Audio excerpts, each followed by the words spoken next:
Hey guys, so we're back on the lathe today, and in fact we are working on a somewhat requested project to replace this. So this is the fitting off of the GHK GBB conversion kit, the magazine, that allows us to hook up compressed air. And anyway, as you can see, this is the printed one.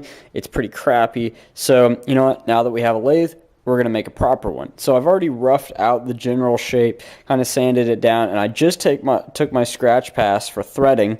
So in this video, we're basically going to finish the threads, possibly give it a test fit, and if we have time, maybe bore it out. So let's get to it. I'm going to try not to do any fast forward stuff, so if you find it boring, just skip ahead in the video, and so you can actually see, the finished product.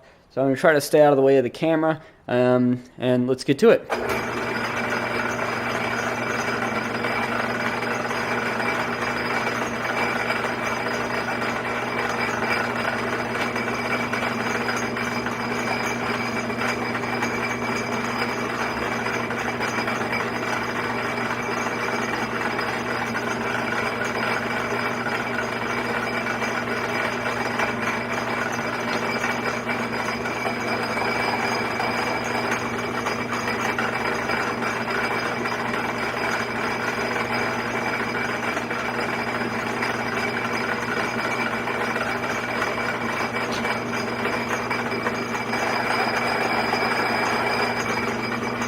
And I'm feeding in with the cross slide.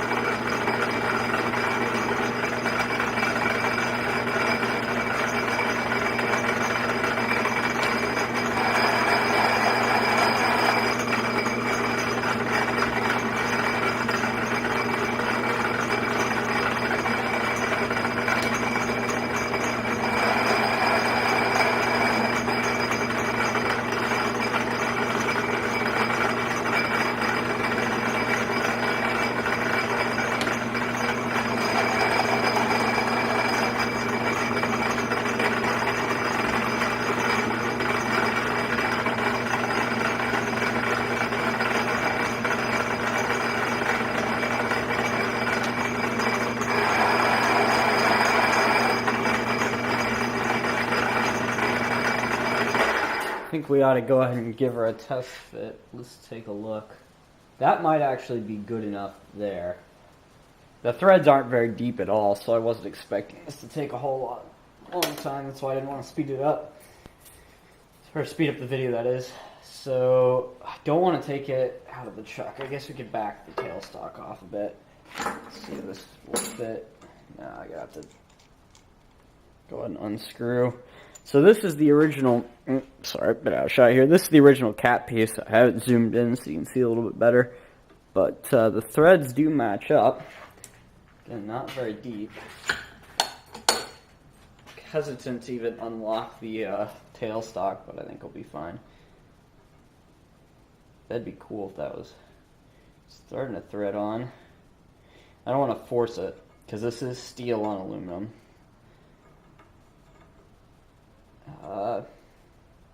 Could probably use a couple of just finishing passes. I think I'm going to do that just because the threads aren't particularly clean. They're fairly clean for threads this small on a hand ground tool. Or for me anyway, they're pretty clean, but I want to do a good job. I want this part to last a good long time. So, plus also it's steel going into aluminum. Wanted to make this out of aluminum, but I couldn't find any or source any aluminum stock that was this size locally. So that's a bit of a bummer. Once I get some, it'll be a bit better.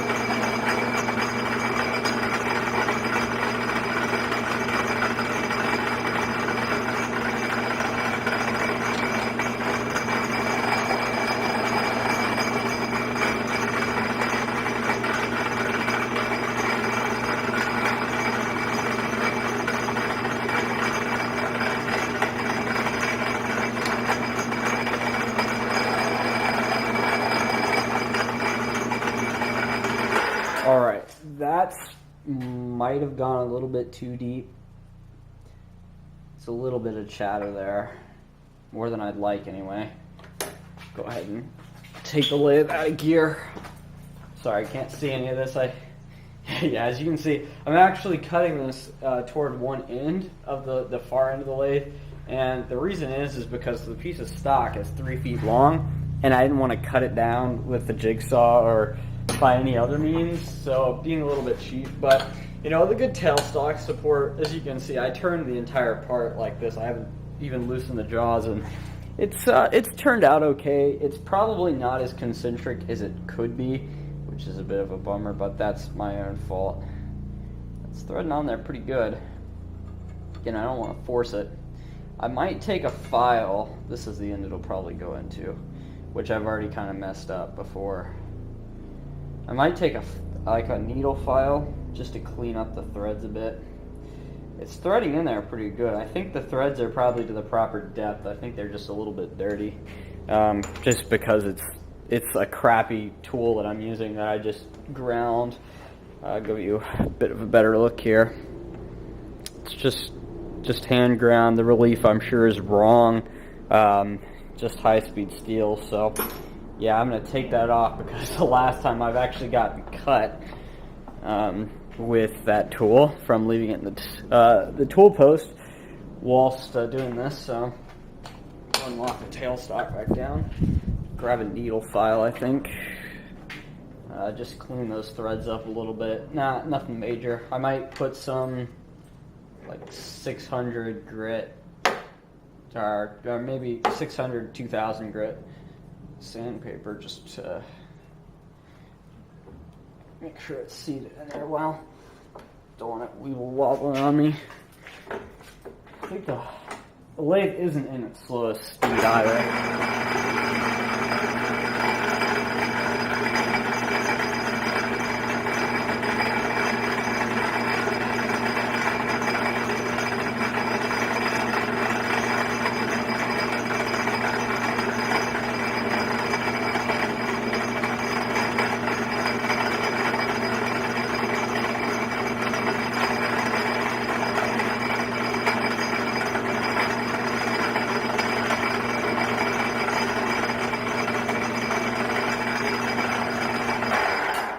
I probably disengaged the power. Well, I'm going to leave that engaged just in case I got to take another pass on it. The file seems to have cleaned it up pretty good. Should probably move you around to see it. Yeah, those don't look too bad, especially for hand ground tool and for me, because you know how much stuff we do on this channel. It's actually right. Very little. So if this is anywhere near correct, I'm going to be happy. I don't like the idea of taking the live center out each time, but it's the only way I can test fit this. It's nice and tight.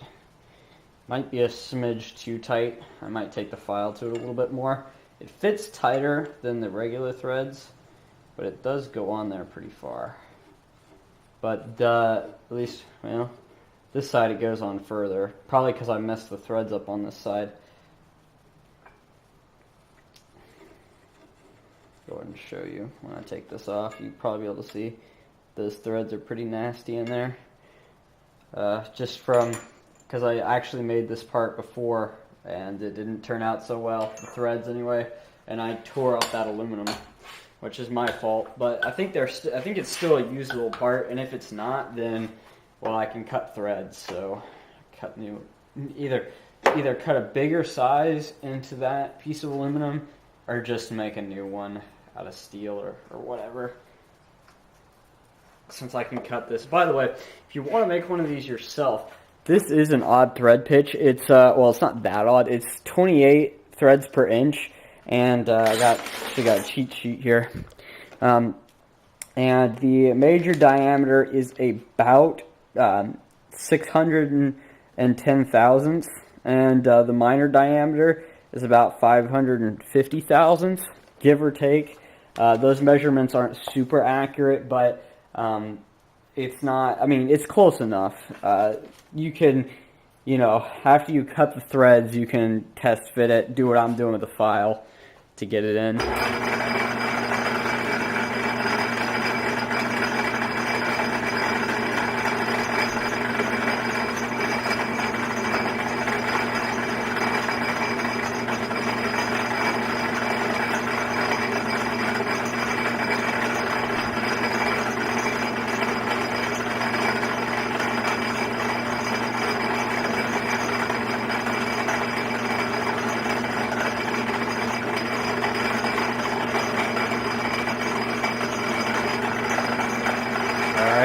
see how that looks.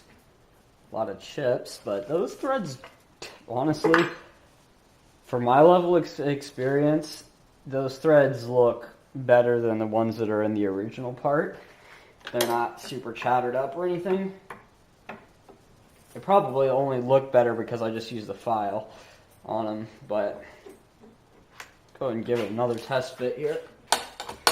I'm betting, don't want to pull the tailstock off the machine. Betting that'll go right up to the shoulder. It's a bit tight. Not concerned about this fitting into, like, I'm not making this for somebody else or somebody else's gun, so I'm not too concerned as long as it fits up in there. And then there is an O-ring. I did cut that slightly out, but I intended to have to cut these threads down a bit. So these threads are actually right now not the final dimension, as in like this dimension. They are too long, so it's hitting that sort of a triangle pattern in there, which was going to be expected. Because if we take and look, what did I do with the original? Oh, here we go. Take and compare it to the original part. See if you guys can see that. It's actually this part is definitely longer, not by a whole lot, but it is longer up to the shoulder, which I did intentionally so I could face this off again, and I was going to be boring it out. I want to get a good chamfer on there just to make it look nice. But that thread's on there pretty good. I'm pretty happy with that. I'm going to machine it down a little bit just so that this lip actually touches up here so we can sandwich that O-ring in there. I may have actually made this O-ring groove. Go ahead and move the camera a little bit. Don't move it too much, but this O-ring groove here, I may have made that too big. So it's going to be a live and learn, because if we look at the original, it's pretty good size, but I actually made mine at a 45-degree angle, and the original part is like a 90-degree angle. So I'm hoping that'll help the O-ring seat a little bit better. I think that the only reason they didn't do that is just because it's more expensive, but who knows? They may have done it for a completely different reason, and me not doing it could have a negative effect on this part, but I don't know. I don't think it will. I suppose if I really thought that it would, I wouldn't have done it, but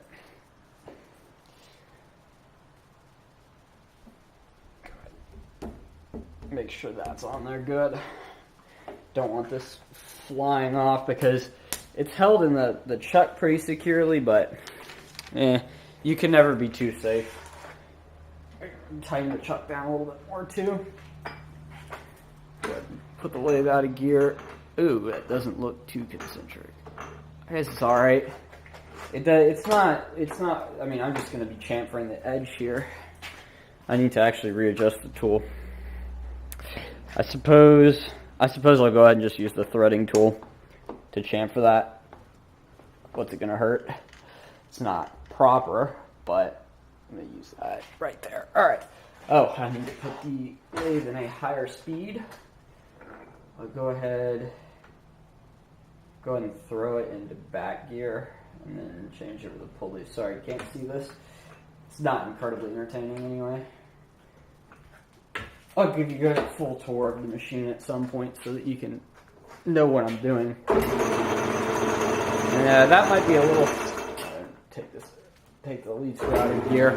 That might be a smidge slow for high-speed steel, but we can go slow.